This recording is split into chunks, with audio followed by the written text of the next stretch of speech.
You have some much bigger problems than just Caitlin Clark being out. Looking like one of the worst teams, if not the worst team in the league. I had these 2 games as wins.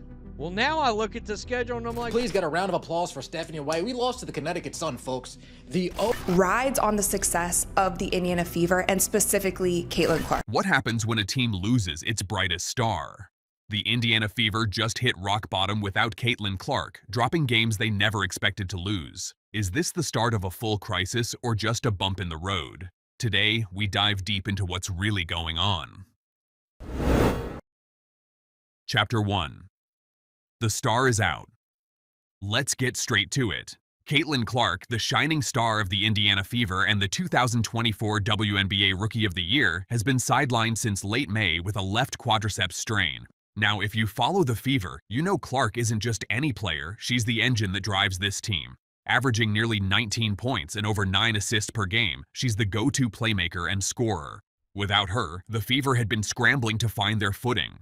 Her injury isn't just a minor setback, it's a seismic shift for the team. The Fever suddenly lost their primary offensive weapon and floor general, which has left a huge void. The pressure fell on veterans like Sydney Colson and Kelsey Mitchell to step up, but it's clear the team's identity is a bit lost without Clark orchestrating the plays.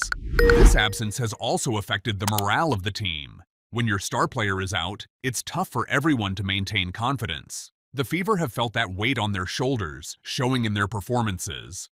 The team that once played with energy and excitement now looks hesitant and disjointed. Chapter 2. The Fever's performance without Clark. Now, let's talk about what's happening in court. The Fever's recent losses to the Washington Mystics and the winless Connecticut Sun have been brutal. The offense looks sluggish, uninspired, and frankly, directionless. Without Clark's dynamic playmaking, the team's ball movement has slowed to a crawl, and turnovers have become a real problem. And it's not just Clark who's out. Injuries to other key guards like Sydney Colson and Erica Wheeler have compounded the Fever's woes, forcing the team to sign Arie McDonald on an emergency hardship exemption. This patchwork lineup hasn't gelled yet, and it shows. The Fever's struggles aren't just about missing one player. They're about a team trying to find a new rhythm amid multiple setbacks. The lack of a true point guard has been glaring. Clark's ability to read the defense and make split-second decisions is unmatched, and without her, the Fever's offense often stalls. Players hesitate, passes get errant, and scoring opportunities dry up. It's a tough spot for any team, but especially one dependent on a single player's brilliance. Chapter 3. Is the Fever's reputation at risk?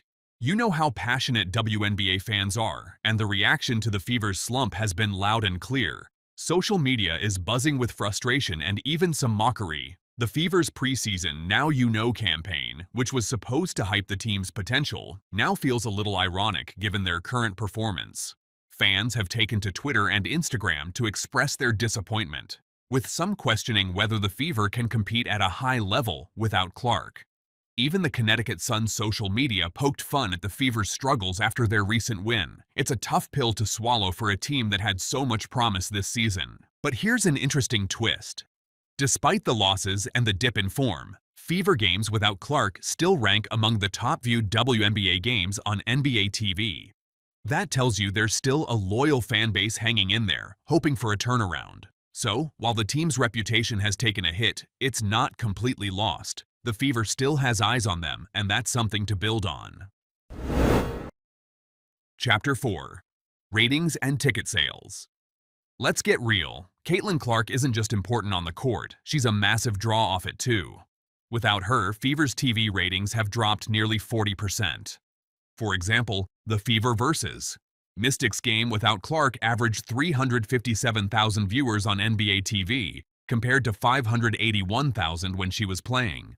That's a big hit. Ticket prices have also taken a nosedive, with resale prices dropping to 71% for games without Clark. The Fever used to have the highest attendance in the league, but now fans are hesitating to buy tickets without their star player. This dip in fan engagement threatens the WNBA's momentum, especially as the league is in a crucial growth phase with a new collective bargaining agreement on the horizon.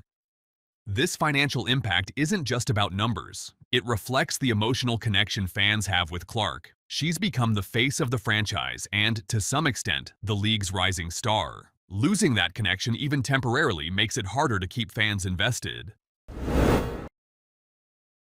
Chapter 5. Can the Fever bounce back? So, what's next for the Fever? The good news is, Caitlin Clark is already back practicing after her quad strain, and she's expected to return around mid-June. That's a huge boost for the team. Even with the tough start, the Fever showed some promise in a close game against the Liberty, one of the league's top teams. This slump could be a turning point. It's an opportunity for the Fever to regroup, redefine their identity, and build resilience. Other players will need to step up, and the coaching staff must find ways to adapt the game plan to maximize their strengths. If they can do that, a comeback is definitely on the horizon. The Fever's coaching staff has a big challenge ahead, but there's reason for optimism. The team has talent and potential. It's just a matter of putting the pieces together and regaining confidence. The next few weeks will be critical in shaping the rest of their season. Chapter 6. Panic or Patience? The Fever hitting rock bottom without Caitlin Clark isn't just hype, it's real.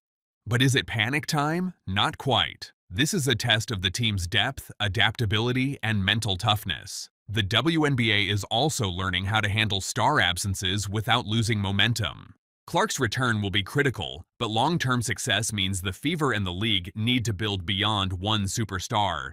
So, for now, it's all about patience, regrouping, and getting ready for the next chapter. The Fever story is far from over, and if they play their cards right, they could come back stronger than ever. This situation also serves as a wake-up call for the entire league to focus on player safety, star development, and sustainable growth. The Fever's success is intertwined with the WNBA's future, and fans should keep watching closely because the best is yet to come.